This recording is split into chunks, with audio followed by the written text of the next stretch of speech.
Alam mo bang isinilang kang Muslim? Paano nga ba naman nangyari?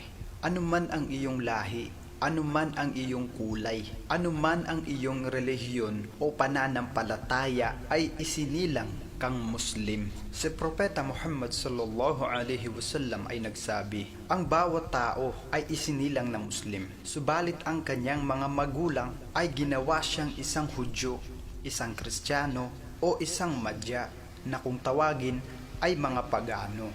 Ang Allah subhanahu wa ta'ala ay nagpahayag sa barangal na Quran at alalahanin nang kumuha ang iyong Panginoon mula sa mga anak ni Adan, mula sa kanilang gulugod ang kanilang mga inapo at sila ay kanyang ginawang sumaksi para sa kanilang sarili na nagsasabing, hindi ba ako ang inyong Panginoon? Sila ay nagsabi, opo, at kami ay sumasaksi upang sa araw ng pagkabuhay, muli ay huwag na kayo magsabing katotohanan. Hindi namin nababatid ang bagay na ito.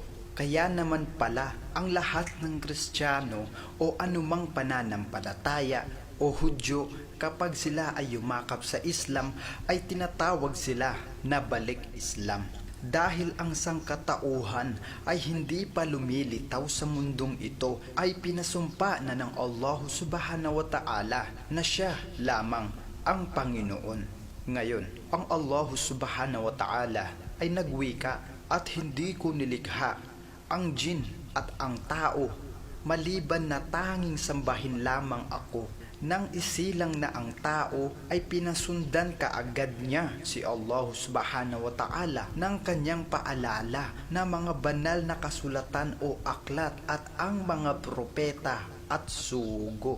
Ngayon, ang Allah subhanahu wa ta'ala ay nagsabi, si Abraham ay hindi isang Hudyo o isang Kristiyano, bagkus siya ay isang Muslim na Hanifa, tuwirang sumasamba sa Allah subhanahu wa ta'ala, at siya ay hindi kabilang sa mga musyrik, mga nagtatambal sa Allah subhanahu wa ta'ala. Si Abraham alayhi salam ay nakilala ng tatlong relihiyon, Hudyo, Kristiyano at Islam, na ama ng mananampalataya o ama ng mga propeta.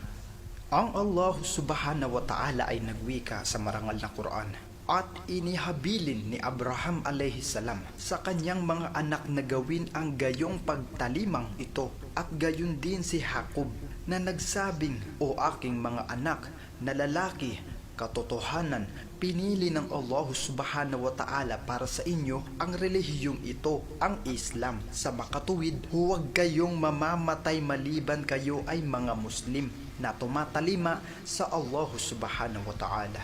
At ang Allah subhanahu wa ta'ala ay nagsabi ulit sa marangal na Quran, sabihin mo, sabihin kami ay naniniwala sa Allah subhanahu wa ta'ala at sa anumang ibinaba o pinahayag sa amin at sa anumang ibinaba o ipinahayag kina Abraham, Ismael, Isaac, Jacob at sa mga asbat na kung tawagin mga anak ni Israel, at sa anumang ipinagkaloob kina Moises, Jesus at sa mga propetang nagmula sa kanilang Panginoon na si Allah subhanahu wa ta'ala. Kami ay hindi nagbibigay ng pagtatanggi sa pagitan ng bawat isa sa kanila, at kami ay mga Muslim na sumusuko at tumatalima para sa Kanya, sa Allah subhanahu wa ta'ala. Ang lahat ng propeta at sugo, magmula pa kay Adam alayhi salam ang ating ama hanggang kay Propeta Muhammad sallallahu alaihi wasallam na huling sugo, ay umabot sa 124,000 na propeta at sugo sa iba't ibang bayan. At kung lahat sila ay Muslim, ay natural na Muslim na rin ang kanilang mga disipulo o mga kasamahan. Ang Allah subhanahu wa ta'ala ay nagwika sa marangal na Quran, ngunit nang mapag-alaman ni Jesus mula sa kanila ang kawalan ng paniniwala, siya ay nagsabi, sino kaya ang aking magiging tagapagtaguyod para sa landas ng Allah subhanahu wa ta'ala? Sila ang mga disipulo ay nagsabi, kami ang iyong mga tagapagtaguyod o tinatawag na katulong para sa landas ng Allah subhanahu wa ta'ala. Kami ay naniniwala sa Allah subhanahu wa ta'ala at ikaw o Jesus ay sumasaksi na kami ay mga Muslim na tumatalima sa Allah subhanahu wa ta'ala. Ngayon, sa Biblia, sinugo si Jesus ang 12 disipulo sa sambayanan ng Israel at ito ay mababasa sa Mateo chapter 10 verse 12. Pagpasok ninyo sa bahay, sabihin nyo, maghari nawa ang kapayapaan sa bahay na ito, ang sinabi ng mga disipulo. Ngayon, ang Islam ay salitang Arabic na ang kahulugan niya sa wika natin ay ang kapayapaan, na kung tawagin, pagsunod at pagtalima sa kalooban ng nag-iisang tagapaglikha na si Allah subhanahu wa ta'ala. Ang tagapaglikha ay hindi magbibigay ng magkakasalungat o kalituan sa kanyang mga propeta at sugo. Ngayon, sa Jesus alayhi salatu salam ay nasusulat sa Biblia ay pinagbilinan niya ang 12 disipulo na pagharian ng Islam sa sambayanan ng Israel. Kaya malinaw na ang lahat sa atin na si Jesus alayhi salatu salam at kanyang mga disipulo ay mga Muslim. Ang pagtuturo lang naman ng kasinungalingan ay ang mga ibang pananampalataya at iba pang mga nangangaral na relihiyon na marami sa kanila ay nagbabanal-banalan na di rin naman magkakasundo. Ngayon, pag banal na Biblia naman ang pag-uusapan, mas lalo lamang tayong mapapalayo sa dami ng lumilitaw na version na magkakasalungat, lalo lamang di magkakaisa. Pero dito tayo magkakaisa sa turo at aral ng Islam. Ang Allah subhanahu wa ta'ala ay nagsabi sa marangal na Quran, hindi mo ba nakikita o nalalaman na sa Allah subhanahu wa ta'ala nagpapatira pa ang sino mang nasa mga kalangitan at sino mang nasa kalupaan, katulad ng araw, ang buwan at ang bituin, ang mga bundok at ang mga punong kahoy. Bawat nilikhang gumagalaw at ang nakakarami sa mga tao. Ngunit sa nakakaraming mga tao na tumatangging magpatira pa sa Allah subhanahu wa ta'ala. At ang parusa ay naging marapat o makatwiran at sino mang bigyan ng Allah subhanahu wa ta'ala ng kahihiyan, walang sino man ang makapagbibigay sa kanya ng karangalan. At katotohanan, ang Allah subhanahu wa ta'ala ay gumagawa ng anumang kanyang naisin. Ngayon, masilip nga kaya natin ang mga Muslim, ang tauhan ng Biblia kung sumusunod sa kautusan ng Allah subhanahu wa ta'ala at sa Quran kung sila ay mga totoong mga Muslim.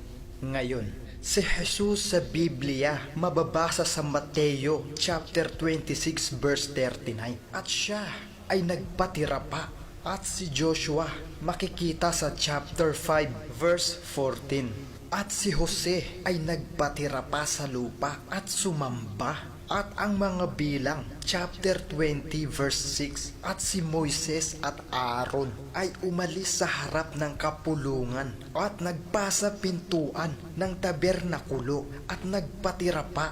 Ngayon, sa Genesis 17 verse 3 at nagpatira pa si Abraham at ang Diyos ay nakipag-usap sa kanya.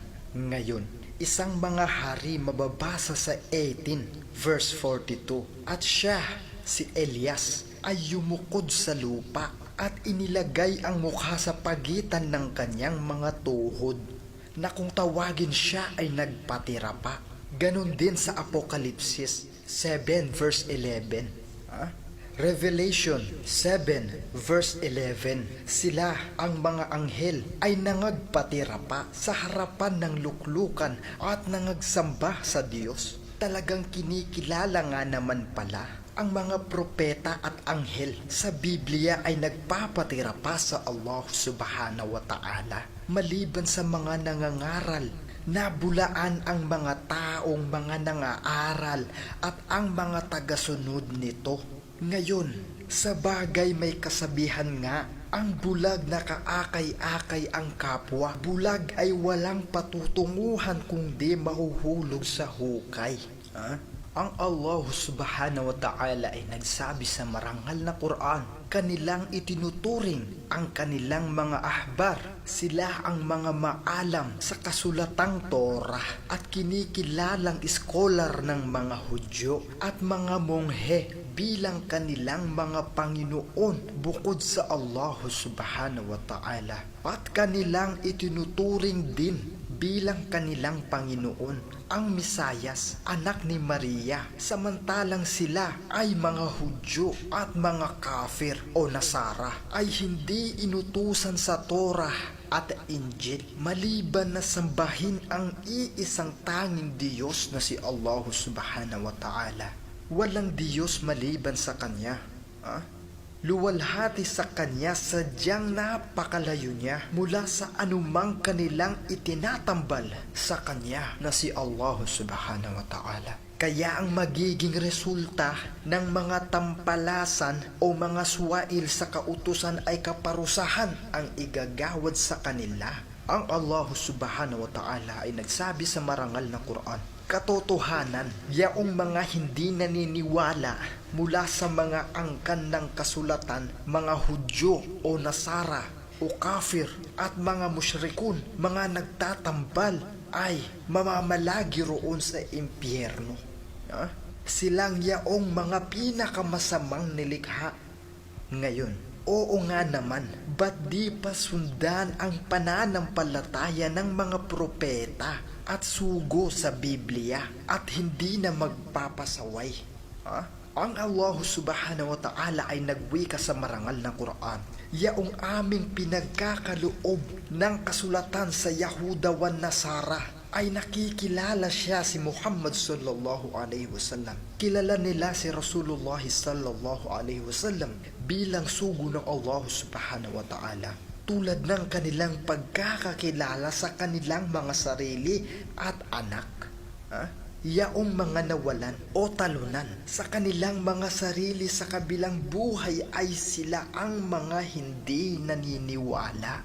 Ngayon, ang Allah subhanahu wa ta'ala ay nagsabi ulit sa marangal na Quran, at kung silang mga angkan ng kasulatan, mga Yahuda wa Nasara ay naniniwala lamang kay Propeta Muhammad sallallahu alaihi wasallam at umiwas sa kasamaan at may takot sa Allah subhanahu wa ta'ala, marahil aming pinawi mula sa kanila ang kanilang mga kasalanan at sila ay aming papapasukin sa mga hardin ng kaligayahan sa loob ng paraiso.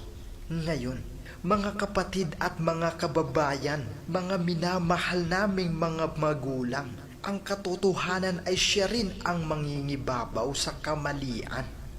At ang mga talata ng Quran at Biblia ang magpapatuos na dito ay walang sariling kuro-kuro o komentaryo. Ngayon, ang Allah subhanahu wa ta'ala ay nagsabi sa marangal na Quran, siya si Allah subhanahu wa ta'ala ang nagpapadala ng kanyang sugo na si Propeta Muhammad sallallahu alaihi wasallam na may dalang patnubay at tunay na relihiyon na kung tawagin ay Islam, upang ito'y mangibabaw ng higit sa lahat ng mga relihiyon, bagamat ito ay kinamumuhian ng mga musyrik na nagtatambal sa Allah subhanahu wa ta'ala. Kaya tayo ay manumbalik sa Allah subhanahu wa ta'ala. Siya ang nagbibigay ng mga sustento ng bawat tao. Siya ang tunay na Diyos na laging sinasabi ng mga Muslim. At hindi ka pababayaan sa tamang landas. Ngayon, ang inyong kapatid sa Islam, kababayan na si Bro Muhammad Hussein Aviron, Daumata Al-Jadal Islamic Guidance, Office Al-Juf KSA. Mag-send lang kayo sa email address niya, islamnow8677@gmail.com. So dito na nagtatapos ang ating kwento, dahil ito ay credit to the owner mula sa ating mga kaguroang mga Muslim.